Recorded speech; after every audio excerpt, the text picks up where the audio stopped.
With William Shatner's recent voyage into space, many of you may be thinking about that final frontier.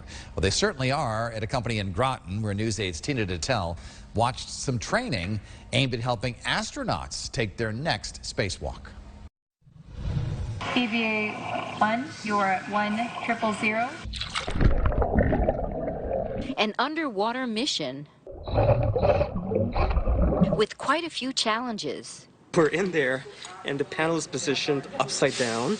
But that's the idea. The International Institute for Astronautical Sciences is at Survival Systems USA to simulate the weightlessness of a spacewalk. As we move, we have to tether, because if you lose your grip, you float off into space.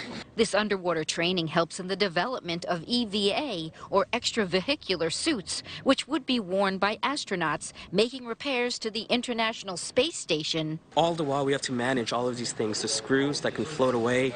Or on the moon. So we can take the next step and actually be able to commit somebody underwater in a spacesuit. They're also testing IVA suits worn inside a rocket or capsule to keep astronauts safe under extreme pressures.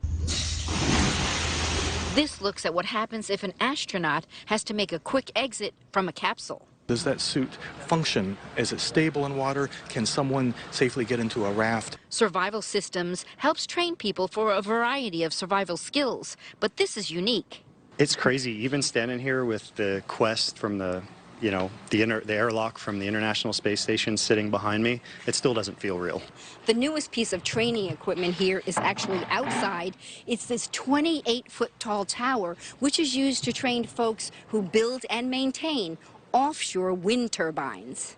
Changing with the times in an ever-changing world. Astronauts have historically served our society to inspire our next generation. In Groton, Tina Detel, News 8.